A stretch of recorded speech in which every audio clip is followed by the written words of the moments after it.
Buenos días, ¿cómo están? Qué bendición que están aquí esta mañana.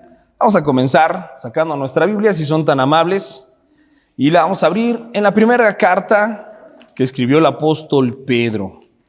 Es una carta del Nuevo Testamento que está justo después de la carta de Santiago.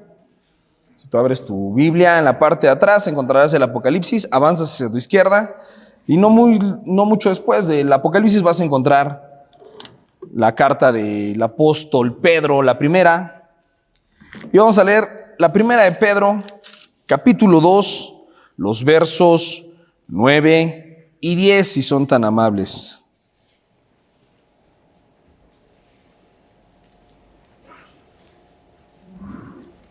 Cuando estén ahí, levanten la mano para que sepa que podemos comenzar a leer. Ok, primera de Pedro 2, 9 y 10. Dice así: Mas ustedes son linaje escogido, real sacerdocio, nación santa, pueblo adquirido por Dios, para que anuncien las virtudes de aquel que los llamó de las tinieblas a su luz admirable. Ustedes que en otro tiempo no eran pueblo, pero que ahora son pueblo de Dios, que en otro tiempo no habían alcanzado misericordia, pero que ahora han alcanzado misericordia. Y decimos amén. Vamos a orar para poner en las manos del Señor este tiempo y hagamos nuestro estudio bíblico. Padre precioso, hoy te doy gracias, Señor, por tu amor y tu misericordia. Gracias, Padre, por la compasión que tú tienes con nosotros. Porque de nosotros no éramos tu pueblo, mas tú nos has hecho tu pueblo. Y te pido, Señor, que en esta mañana tu Santo Espíritu esté con nosotros y nos guíe, Señor, en el conocimiento de esta verdad. Que la podamos poner en práctica, que seamos edificados, que no perdamos de vista la importancia, el privilegio que tenemos de ser hechos tus hijos, miembros de ese pueblo que tú has preparado, que tú compraste para ti con ese precio de sangre. Bendice a mis hermanos y hermanas en esta mañana y ayúdanos juntos a poder crecer en el conocimiento de tu verdad. Yo te lo pido, Padre, en el nombre de Jesús. Amén y amén. Muy bien, esta parte, la carta del apóstol Pedro, creo que esos son los dos versículos más conocidos de lo que escribió el apóstol Pedro. Y es una frase o unos versículos que dicen una serie de cosas que suenan bien bonito, pero que a veces no es tan fácil lograr a comprender. Vamos a volverlo a leer para que lo tengamos claro. Pedro le está hablando a los cristianos. De hecho, esta es una carta de las conocidas como cartas universales. Cuando dice epístola universal, significa que va dirigida a cualquier creyente. No había un público en especial, sino toda la iglesia en todos los lugares, a quien el Espíritu Santo, por medio de Pedro, les escribe y nos dice: mas ustedes son linaje escogido. Esa palabra más está haciendo una conexión con lo que Pedro habla arriba. Y Pedro habla arriba de la presencia del Señor, cómo Él es la roca inconmovible y que somos nosotros edificados sobre de Él. Y dice: mas ustedes son un linaje escogido, real sacerdocio y nación santa. ¿Cuántos dicen amén? Amén. Fíjate qué padre, linaje escogido. O sea, ¿saben lo que es el linaje? ¿Sí? ¿Qué es el linaje? No. El linaje es, por ejemplo, un rey. Todos los hijos del rey, ¿qué son? Son su linaje. Es una línea genealógica. Pero los linajes no se cuentan de las personas comunes, sino de la realeza. Entonces, cuando la Biblia dice que ustedes son linaje escogido, ¿qué está diciendo esto? Que son príncipes y princesas. A ver, voltéense a ver si tienen cara. Algunos todavía tienen cara de sapo, ocupan el beso. Somos un linaje escogido por el Señor. Somos príncipes y princesas. Linaje. Pero fíjense cómo no dice linaje natural, sino linaje ¿qué? Escogido. O sea, de entre todos, Dios te escogió a ti para que fueras su hijo. Ojalá podamos comenzar a entender esto, porque muchas veces los cristianos no comprendemos bien de qué se trata nuestra fe, ni qué compromete eso nuestro estilo de vida. Ser linaje escogido implica que tú y yo tenemos una descendencia y que le pertenecemos a Dios como hijos. Ahora pensemos en lo que hace un rey. ¿Cuál es la labor de un rey? Muy bien, gobernar el pueblo, establecer la ley, administrar los recursos, velar por el bienestar de los demás. ¿Y su descendencia? ¿Ese linaje tiene responsabilidades? Claro. En nuestra actualidad solamente existen, si no mal recuerdo, 2 reinatos vigentes, o 2 reinados, que es el reinado de Inglaterra y el reinado de España. El reinado más famoso recientemente es el reinado en Inglaterra. Ya saben que murió la reina Isabel y su hijo el príncipe Carlos ahora es el rey Carlos, y todos los miembros de esa familia tienen títulos y tienen cargos. Está el príncipe de Gales, el príncipe de York, el duque de quién sabe qué, y cada uno de esos cargos y esos títulos que les dan los hacen corresponsables de la administración del rey. El rey administra, pero a ese linaje le da cargos para cuidar juntos del reino, para velar por el bienestar de la nación. Cuando el apóstol Pedro les está diciendo y nos está diciendo a todos los cristianos que nosotros somos linaje escogido, la idea que quiere dejar en nuestra mente es esa. Tú y yo tenemos un lugar de privilegio en la realeza. No en la realeza natural, en la realeza espiritual, porque nuestro Dios es un Dios que su reino no es de este mundo, sino es espiritual. Y tu reinado y mi reinado, en colaboración con el Señor, no es de este mundo, sino es espiritual, pero tenemos responsabilidades. Nosotros como cristianos llevamos el nombre de Cristo donde quiera que estemos. ¿Qué pasa si uno de los príncipes hace algo incorrecto? ¿Hablan mal del príncipe o hablan mal del rey? Del rey. ¿Quién carga con la responsabilidad de los errores de los miembros de la corte? El rey. Ahora, tu estilo de vida no te representa a ti. Tu estilo de vida, ¿a quién representa? A Dios. Antes de que tú vinieras al conocimiento del Señor, tú vivías según tus ideas, según tu mente, según tus propósitos, según tus planes. Pero luego de que tú conociste al Señor y Él te redimió y te hizo su hijo, ahora, ¿qué crees? No te representas a ti mismo. De quien hablará la gente al mirar tu vida no es de ti, es del reino entero, del Rey de Reyes y del Señor de los Señores que te hizo su hijo. ¿Qué pasa cuando uno de nosotros tiene una doble vida? No que es superhéroe, no a esas dobles vidas me refiero. A una doble vida que eres cristiano los domingos y eres un mundano entre semana. ¿Qué pasa? ¿De quién hablan mal? ¿De ti? No, tú estás dejando en mal el nombre del Señor y el nombre de la iglesia. Acabamos de pasar unos días de mucho oscurantismo en nuestro país, donde se celebra la muerte, donde se celebra lo oscuro, lo terrorífico, y muchos cristianos se suman a esas celebraciones, diciendo, ¿qué tiene de malo? No seamos religiosos. Yo me puedo disfrazar y salir y dar dulces. Hasta evangelizo, ¿no? Hasta lo ponen como, acá lo pintan de bien espiritual. No evangelizan ningún día del año, pero Halloween les gusta para evangelizar. ¿Realmente quieren evangelizar o quieren participar de las cosas del mundo?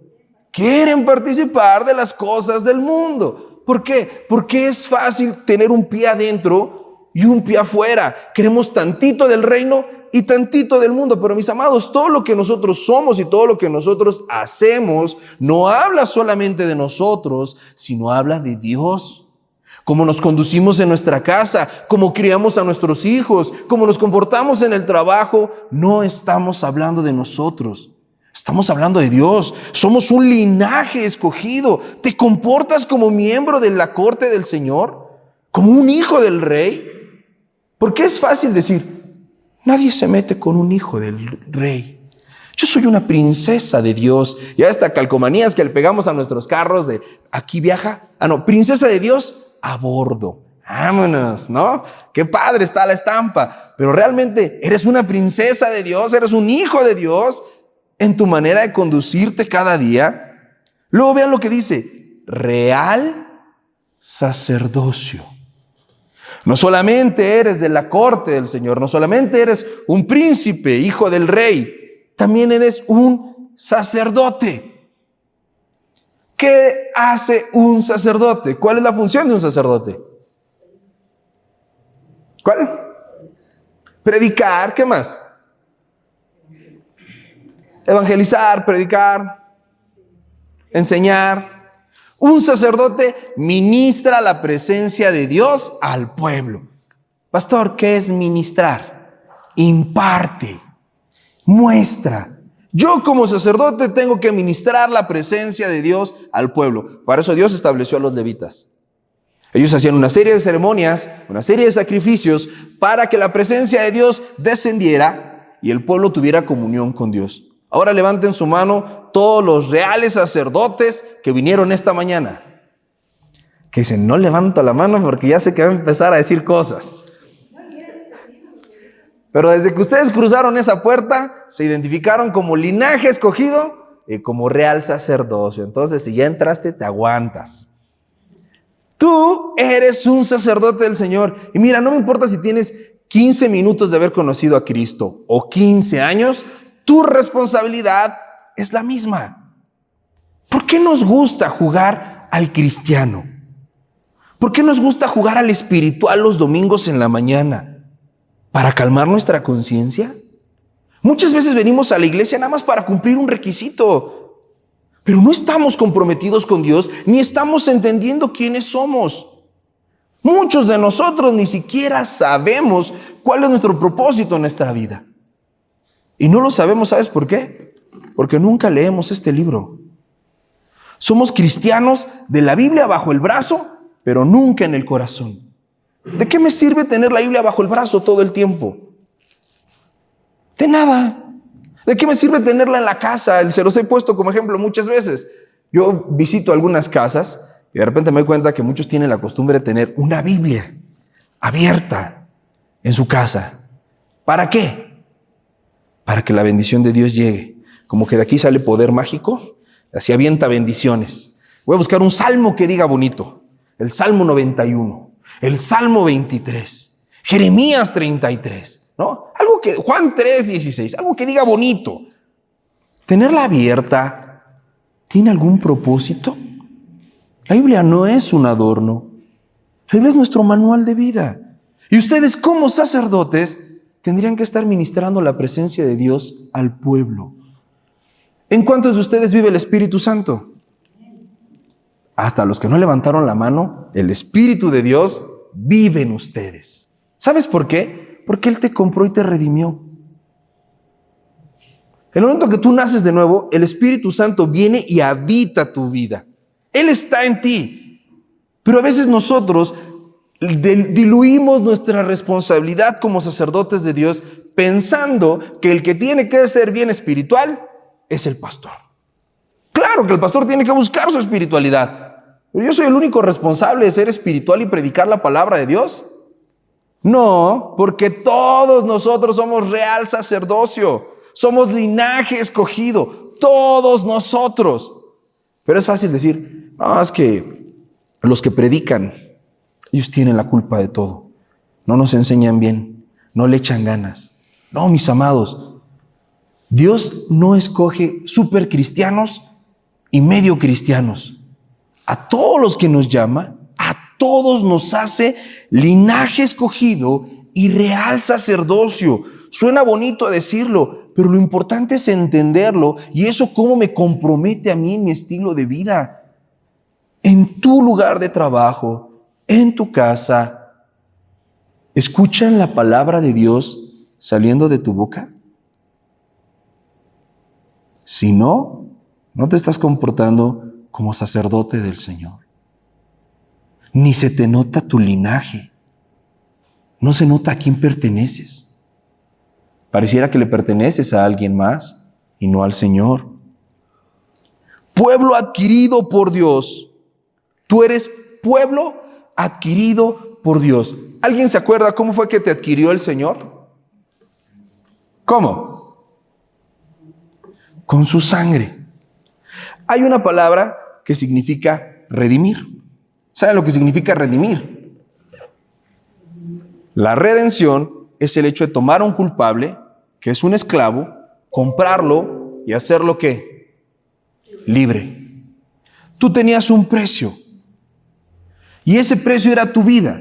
Tú merecías la muerte y la condenación. ¿Con qué te compró el Señor? Con la sangre de Cristo. Esa preciosa sangre que fue derramada en la cruz del Calvario pagó tu vida. Y déjame decirte algo. Cristo pagó con esa sangre el pecado de todo el mundo. Pero si el único que hubiera pecado fueras tú, ¿Cristo hubiera venido a la cruz? Sí. ¿Y hubiera derramado esa sangre solo por ti? Sí. ¿Y lo valoramos? ¿Siquiera lo pensamos? ¿Venimos a la iglesia con eso en la mente? Yo vengo pensando que tengo un Dios que me ama tanto que entregó a su Hijo unigénito para morir por mí. Que Dios me amó tanto que me compró y me reconcilió con Él. Que Dios me ama tanto que me restaura. Y que Dios no solamente restaura mi vida, sino que en mi vida hace nuevas todas las cosas. ¿O cómo venimos a la iglesia?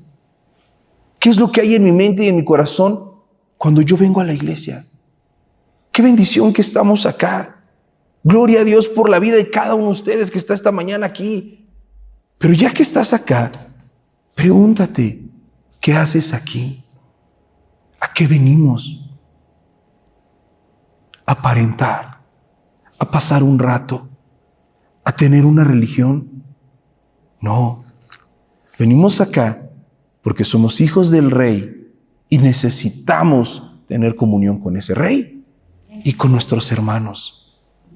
Venimos a seguirle adorando porque ya le adoramos en la semana. Venimos a seguir escuchando su voz que ya estuvimos escuchando en la semana.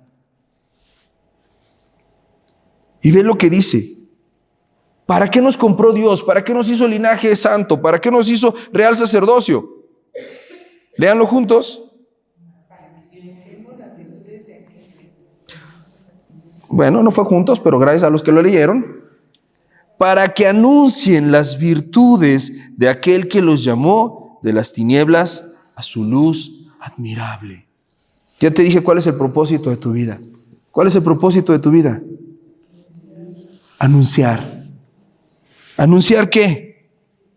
Las virtudes. ¿Cuáles son las virtudes? La palabra. Las virtudes son los atributos de Dios. Que digas quién es Dios. Vamos a ver cuántos atributos de Dios podemos enumerar entre todos nosotros. ¿Quién quiere decirme un atributo de Dios? Su deidad. La deidad está implícita. Justicia. Amor. Paciencia, que provee. Su misericordia, que nos da paz. Que nos salva. Que es soberano, que es bueno. Que es fiel. Que es omnisciente, omnipresente. Que es todopoderoso. Ya dijimos misericordioso. Que es eterno. Que es celoso. Que es benigno. Íbamos bien, íbamos bien. Ya dijimos la mansedumbre. Que es grande. Que es nuestro Padre. Que es nuestro Padre. Ok, buen examen. Le echaron ganas. Pensé que no nos iba a ir tan bien. Ahora, ¿quién me puede definir cada uno de estos atributos?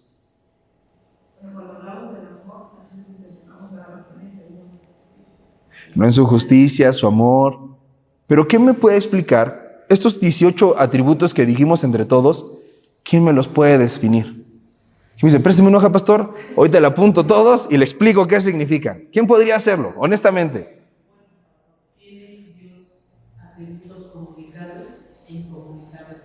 Claro. Sí, Dios tiene atributos comunicables, incomunicables. De los que dijimos, un pequeño grupo son los incomunicables, la mayor parte de ellos eran comunicables. Pero ¿quién de ustedes puede explicarme qué significan todos estos atributos? Ahí es en donde comenzamos a tener problemas. ¿Por qué? Si Dios nos llama a anunciar sus virtudes, imagínate que yo con una persona le digo, es que Dios es bueno. Sí. ¿Qué significa que Dios sea bueno?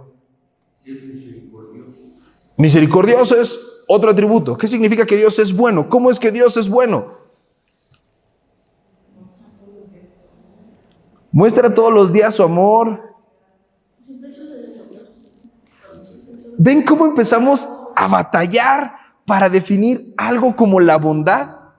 La bondad es la intención de provocar el bien en los demás. ¿Cómo Dios es bueno? Dios va a permitir un montón de cosas en tu vida para que te vaya bien. Y aquí está la gran aclaración. Que te vaya bien no significa que te va a gustar lo que te pasa. ¿Cuál es el mayor bien que puede tener una persona?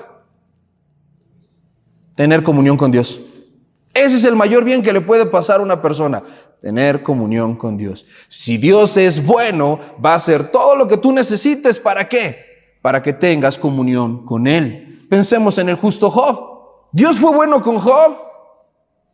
Aquí dicen todos, sí, ¿Dios fue bueno con Job? Sí. Sí, pero le quitó todo y lo enfermó y se lo puso en las manos a Satanás. ¿Y aún ahí estaba siendo bueno Dios? Sí, porque Dios es bueno, porque la bondad significa buscar el bienestar máximo para los demás, y el bienestar máximo para cualquier persona es que tenga comunión con Dios. Luego de eso que pasó Job, Job dijo, de oídas te había oído, mas ahora mis ojos te pueden ver. Eso es lo que estás anunciando. ¿Tienes esa convicción de quién es Dios y de lo que Dios provoca en tu vida? Muchas veces no. Conocemos cosas acerca de Dios, pero no las estamos experimentando. ¿Cómo voy a dar yo testimonio de un Dios al que no experimento? Al que no conozco en lo secreto, en lo práctico. Él nos llamó de las tinieblas a su luz admirable. ¿Sabes qué son las tinieblas? La manera en la que tú vives sin Dios. Esas son tinieblas. No, pero yo no soy malo. Claro que sí. ¿Sabes cuántos buenos hay en esta tierra? Ninguno. Ni la persona más generosa, ni la persona más amable, ni la persona más buena onda, ni el mejor papá, ni la mejor mamá, ni el mejor abuelito. No importa cuántas bondades tenga una persona, cuántas virtudes, no es bueno. Todos somos malos, y por cuanto todos pecamos, nos destituimos de la gloria de Dios. Todos necesitamos a Dios. Su luz es admirable. Y cuando nosotros como cristianos no nos damos cuenta del valor de Dios, no nos damos cuenta de la importancia, del poder y de la grandeza que es Dios con todos sus atributos, es porque no estamos mirando su luz admirable. Es admirable. ¿Qué significa eso? Que tendríamos que estarlo viendo y maravillándonos de cómo es nuestro Dios. Pero cuando hay cristianos tibios, cuando hay cristianos apáticos, cuando hay cristianos poco comprometidos o poco consagrados, es la evidencia de que no estás admirando quién es Dios. No te estás maravillando de lo que Él es. No te estás maravillando de lo que Él ha hecho por ti. Dios ha hecho un montón de milagros por ti. Tienes vida, tienes comida, tienes paz, tienes una familia, pero sobre todo tienes salvación. Y no pensamos en eso. No agradecemos a Dios lo que nos ha hecho. Vean el verso 10, el apóstol Pedro hace énfasis en esta verdad para que el pueblo lo entienda. Ustedes que en otro tiempo no eran pueblo, pero ahora son pueblo de Dios, que en otro tiempo no habían alcanzado misericordia, pero ahora han alcanzado misericordia. Dios es extremadamente bueno contigo y tú no lo tienes en cuenta. El gran problema, mis amados, de nosotros los creyentes es que perdemos de vista que nuestra vida no se trata de nosotros. ¿De quién se trata tu vida? De Dios. Vamos a ver cómo oramos. Dios nos dejó la oración como un medio efectivo y eficaz para comunicarnos con Él. ¿Cuántos oran todos los días? No levanten su mano. Vamos a suponer que todos ustedes están orando todos los días. Si tú estás orando todos los días, ¿sabes cuál sería el fruto de que tú oraras todos los días? ¿Cuál sería el fruto? Teniendo la comunión, en todo momento hablar con Él. Claro. El fruto de la oración es la santificación, es la paz y es la sabiduría. El que ora es santo, el que ora tiene paz y el que ora es sabio. ¿Cuánta santidad, sabiduría y paz hay en tu vida? No lo sé, pero Dios y tú sí lo saben. Si Dios nos dejó este mecanismo, este medio para relacionarnos con Él, que es la oración, y no lo practicamos, ¿estamos admirando al Señor? No. ¿Por qué no oramos? Porque no consideramos a Dios suficientemente importante en nuestra vida. Ahora, ¿qué pasa cuando sí oramos? Muchas personas oran y no reciben lo que piden. ¿Sabes por qué? Santiago nos lo explica. Piden y no reciben porque piden mal. Piden para los deseos de su corazón. No, pastor, yo estoy pidiendo que mi familia se salve. Ok, ¿cuántos de ustedes tienen un familiar que se dan cuenta que está perdido y quieren que se salve? Ok, supongamos que hay un papá que está orando para que Dios salve a sus hijos. Muchas veces esos papás que oran para que Dios salve a sus hijos, no es porque realmente quiere que sus hijos le den gloria a Dios. ¿Sabes por qué quieren que Dios salve a sus hijos? Para que ya no le den problemas. Si yo quiero que mis hijos no me den problemas, esa oración, ¿para quién la estoy pidiendo? Para mí. ¿Quién va a ser el único beneficiado en que mis hijos no me den problemas? Yo. Entonces, ¿mi oración está glorificando a Dios? ¿Estoy comportándome como linaje escogido, como real sacerdocio? No, soy una persona necia con un corazón egoísta. Si yo pido que mi esposo cambie para que sea como yo quiero que sea, o si yo pido a Dios que mi esposa cambie para que me dé lo que yo quiero, ¿estoy siendo sabio en mi oración? De ninguna manera. ¿Cuántas oraciones hacemos así? Entonces, cuando yo no entiendo quién es Dios, ni admiro su luz, yo soy un cristiano medio cristiano. Tengo un pie en el mundo, tengo un pie en la iglesia, mis oraciones suelen ser huecas, repetitivas, y cuando pido con egoísmo porque pido para mí, no testifico la palabra de Dios porque tengo muchos buenos pretextos para no hablarle a nadie la palabra de Dios. Les voy a poner algunos ejemplos. Es que yo no quiero incomodar. Cuando no quieres incomodar, ¿a quién no quieres incomodar? A tu carne. Pues sí, porque cuando están tus compañeros de trabajo diciendo barbaridad y media, no, ¿para qué les digo la palabra? Este es un lugar laico y en el trabajo está prohibido hacer proselitismo y actos religiosos. No quiero incomodar. ¿En serio? No, el que no quieres incomodar es a tu carne. No quieres hablarles del Señor, no quieres testificar de las maravillas, de los atributos de aquel que te rescató y te sacó de las tinieblas a su luz admirable.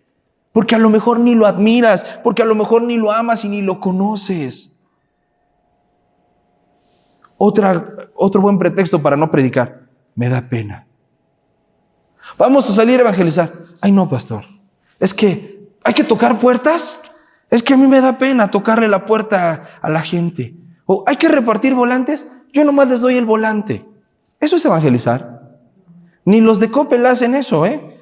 Pero ¿qué tal los cristianos? Vamos a repartir volantes. Uy, miren cómo evangelizamos. Tengan volantes, más volantes. ¿Qué hace la gente con un volante? Lo hace bolita o un avioncito a la basura. Es que me da mucha pena. ¿Qué te da pena? Te da pena que no estás comprometido con Cristo. ¿Has visto a una persona que defiende al presidente actual? ¿Le da pena defender al presidente? No digo si está bien o está mal, digo cada quien sus preferencias políticas. Pero alguien que defiende al presidente en redes sociales, ¿se preocupa por si incomoda? No le preocupa si va a incomodar a los demás con su propaganda. No le incomoda si se va a pelear con toda su familia, porque este es el mejor presidente que ha tenido el país y nadie me va a sacar de eso. Y nos peleamos y nos dejamos de hablar porque son corruptos. Pero hablar de Cristo, no, ahí nos falta pasión, ahí nos falta compromiso. No es que este presidente nos ha dado las despensas, este presidente nos ha dado la pensión. Cristo te dio la vida eterna. ¿Qué vale más? Pero defendemos más cosas triviales que nuestra vida. Pongan un partido de fútbol Chivas América. ¿Alguien le da pena decir que le va a la América? Debería, pero no les da. Se ponen su playera y vive la América y quién sabe quién y no sé cuánto. Y ahí están también peleándose y apostando. Algunos hasta lloran cuando su equipo pierde. Pero no voy a salir a evangelizar porque me da pena. ¿Por qué? Porque no admiramos a Dios. Admiramos personas, admiramos cosas, admiramos bienes, nos admiramos a nosotros mismos. Pero aquel que murió en la cruz por nosotros, no lo estamos admirando. Somos tan egoístas, somos tan ciegos que perdemos de vista quiénes somos. Y por eso nuestras vidas están desordenadas. Por eso nuestras vidas no fructifican. Por eso no crecemos espiritualmente. Por eso no mejoramos como familia. ¿Qué pasa cuando en un hogar no se estudia la palabra de Dios? No hay dirección, no hay rumbo. Es un caos. ¿Cómo corregimos a nuestros jóvenes? Con gritos y sombrerazos, porque no les predicamos las maravillas de aquel que nos llamó de las tinieblas a la luz. ¿Cómo las mujeres pueden confrontar a sus maridos y cómo los maridos pueden confrontar a sus esposas? ¿A gritos y sombrerazos? Con la palabra de Dios, ¿no? En oración. ¿Por qué crees que Dios te escogió? ¿Qué tenías tú de bueno para que Dios te escogiera? Nada. De veras que si Dios te escogió, no fue por ti. ¿Por qué Dios te escogió entonces?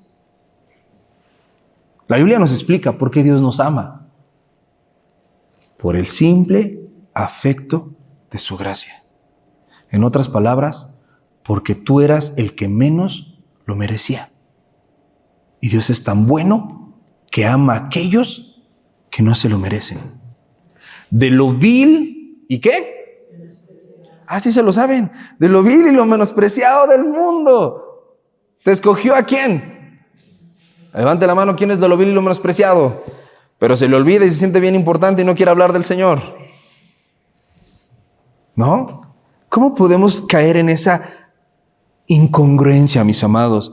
Somos el pueblo de Dios. Dios ha establecido un pueblo para Él desde el principio. Dios siempre ha buscado un pueblo y lo vemos en el Antiguo Testamento. ¿Para qué Dios escogía un pueblo? Para manifestarse, para darse a conocer, y ese pueblo le servía. ¿Y qué hacía Dios con ese pueblo? Lo bendecía. Cuando Balaam trata de maldecir al pueblo, ¿qué dice? Yo no puedo maldecir a quien Dios bendijo. ¿Y a quién bendijo Dios? A su pueblo. ¿Alguien te puede maldecir? ¿Alguien te puede dañar? No. ¿Por qué? Porque nadie puede maldecir a quien Dios bendijo. Entonces no te preocupes que no te están bailando la gallina y no te están haciendo ojo y nada de esas cosas tiene poder contra ti, porque nadie puede maldecir al que Dios bendijo. Y cuando las cosas se ponen feas, Dios te está probando porque es bueno y quiere que voltees a verlo. Todo lo que pasa en la vida de un cristiano obra para bien. pero olvidamos que somos el pueblo de Dios. ¿Te sientes orgulloso de ser un hijo de Dios? ¿Realmente es algo de lo que puedes presumir? ¿Quién dice, yo estoy orgulloso y agradecido de ser hijo de Dios? Dentro de 8 días quiero ver que traigan a alguien nuevo. Sí, de veras. Si yo estoy orgulloso de ser un hijo de Dios y Dios me llamó para anunciar sus maravillas, ¿qué tendría que hacer yo todos los días? Anunciar sus maravillas. A alguien le tengo que predicar. Una pregunta, y esta no me la respondan, solamente medítenla. Cuando platican ¿entre ustedes se anuncian las maravillas de Dios? ¿O platican de las obras del diablo? O poner un ejemplo. Tú te juntas con otra persona y dices, qué bueno es el Señor. Nos ha tenido en esta iglesia. Creo que tenemos que orar más por el pastor. Tenemos que orar más por Carlos. Tenemos que orar más por los de la alabanza. Tenemos que orar más por los niños. O te juntas y dices, no, otra vez, ya viste, puras pedradas, este no entiende, aquel que no sé qué, ese me vio feo, yo ya me voy de la iglesia. ¿Qué es lo que hablas? ¿Las maravillas del Señor o las obras del diablo? Porque todos somos llamados a anunciarlas. Entre nosotros tendríamos que edificarnos. ¿Quién de ustedes tiene una experiencia que dice, yo viví esto y pudiera ayudar a otros a que pasen lo que yo viví? Y luego, ya le estás ayudando a los demás. Porque aún los más jóvenes pueden enseñar a los más grandes. Claro, tú puedes aprender de todos tus hermanos. Y todos tus hermanos tienen algo que tú les puedes enseñar. Porque Dios es tan grande que manifiesta sus maravillas de manera particular en cada uno de nosotros. Y lo hemos visto. Y a mí me pasa, las veces que hemos estado sentados platicando, comiendo, que me platican su vida, su historia, su testimonio, yo aprendo de ustedes. Porque veo cómo Dios obra en la vida de cada persona. Porque veo cómo personas de diferentes contextos y necesidades, Dios los escoge, los ama y los utiliza. Porque no hay cristiano pequeño ni que valga poco. Todos acá valemos lo mismo, la sangre de Cristo. Y Dios nos ha amado a todos de la misma manera, que entregó a su Hijo para que tú y yo seamos salvos, para que no nos perdamos. El tema, mis amados, es realmente que entiendas que eres el pueblo de Dios. Eso te da una identidad, te hace diferente a todos, eso te da un propósito. Tu nacionalidad no es mexicano, tú eres del reino de los cielos. Eres un ciudadano del reino de los cielos que anda de vacaciones en este mundo. Aquí somos peregrinos y somos pasajeros, pero nuestra verdadera nacionalidad es el reino de los cielos. Defendemos nuestro reino. Hablamos de nuestro reino, anunciamos sus maravillas. ¿Se siente el ambiente aquí? ¿El ánimo de que estamos entre príncipes y princesas del Señor? Venimos con gozo, con alegría. Estamos alegres. Vemos a los demás y qué bendición que sí vino. O estamos en la puerta platicando y ni nos damos cuenta que están entrando los hermanos. ¿Cómo nos estamos comportando delante del Señor? Somos el pueblo de Dios, lo cual es un privilegio, pero también es una responsabilidad que no podemos dejar para después. Es una responsabilidad hoy. Yo no te digo que prepares el tema y que dentro de 8 días vengas a predicar. Amén, que muchos de ustedes estuvieran preparándose y teniendo ese sueño de predicar, porque créeme que predicadores hacen falta. Servidores hacen falta. Pero yo me conformaría con que tú empezaras a estudiar tu Biblia y a leer y a anunciar las maravillas todos los días. Si tú dedicaras, pensemos en esto, si tú hicieras diario tu devocional, hacer el devocional, dependiendo qué tan rápido leas y escribas, te lleva entre 20 minutos a 45 minutos, más o menos, ni siquiera es mucho. Y oraras los minutos que te faltaran para complementar la hora, 20 o 15 minutos, y le predicaras a una persona por día el Evangelio. No le hace que fuera la misma persona, pero que por lo menos una persona escuchara que salía de tu boca la palabra de Dios. ¿Cómo sería tu vida en un mes? ¿Mejor o peor de cómo es hoy? ¿Quién cree que su vida sería mejor? Bueno, ya les di un tip para cerrar mejor el año.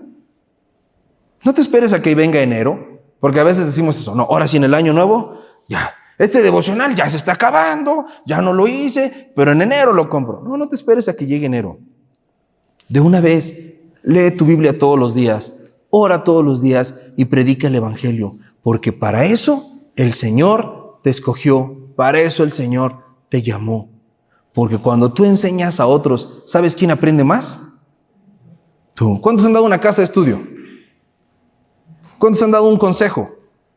¿No te pasa que te muerdes la lengua a veces? A mí también, acá es bien fácil decirles, pórtense bonito, y luego estoy diciendo cosas y digo, caray, ¿y yo qué onda? A veces damos un consejo y estamos dando ese consejo a uno mismo, ¿no? Pero ¿y si nunca hablamos con nadie? ¿Cómo nos edificamos? ¿Cómo lo aplico en mi vida? ¿Qué aprendí hoy? ¿Qué voy a hacer? ¿Amén? ¿Pueblo de Dios? ¿Están llenos de gozo del Señor? ¿Agradecidos de ser salvos? ¿Y dispuestos a predicar? Bueno, Señor, yo ya les dije. Vamos a terminar este tiempo orando. Cierra ahí tus ojos, deja tus cosas a un lado y medita por un momento lo que Dios te haya hablado esta mañana. A cada uno de nosotros nos habla de manera personal y particular.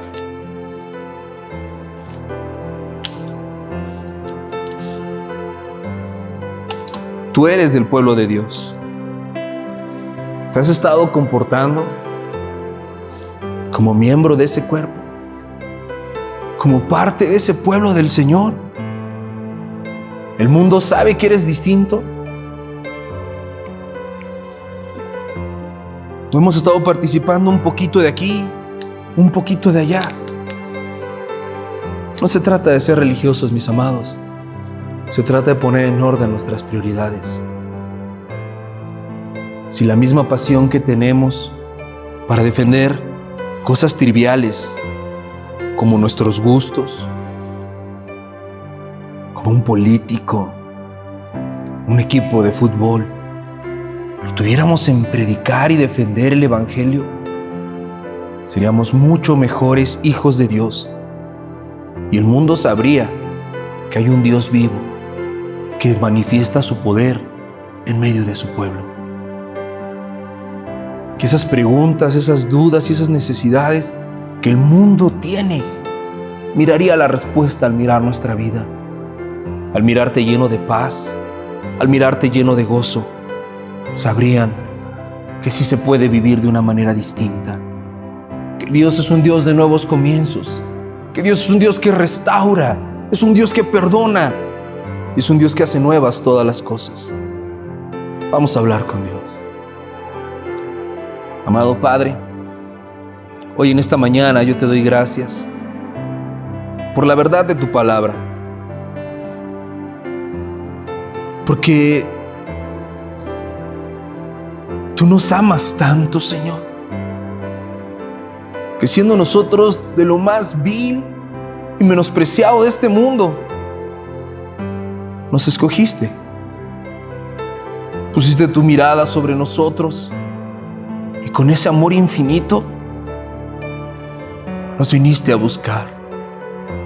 Tú viniste a buscar lo que se había perdido y nosotros éramos esos perdidos. Perdónanos, Señor, porque lo perdemos de vista. Perdónanos, Señor, porque nos acomodamos y nos conformamos bien fácil al mundo. Porque es más fácil decir, no lo voy a hacer porque otros no lo hacen,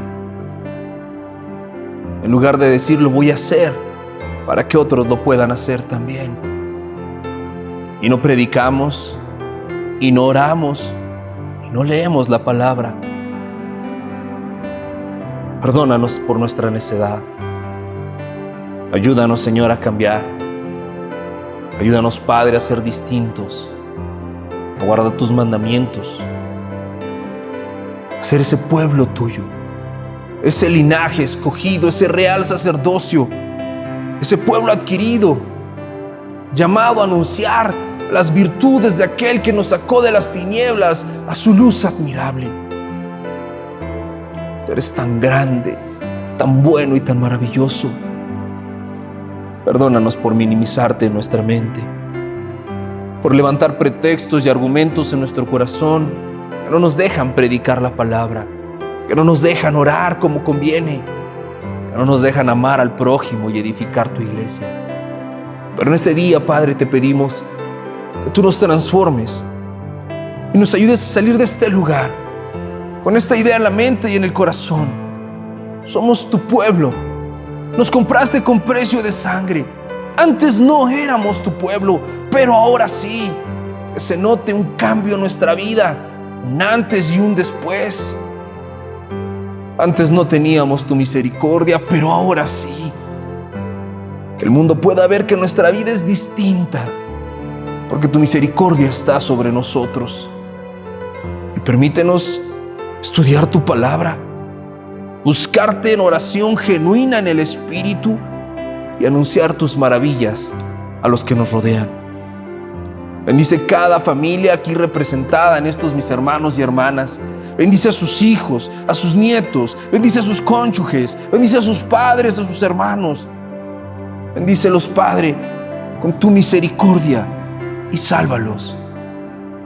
Déjanos ser ese pueblo tuyo que vive por ti, que vive para ti. Te lo pedimos, Padre, en el nombre de tu Hijo Jesús. Amén y amén.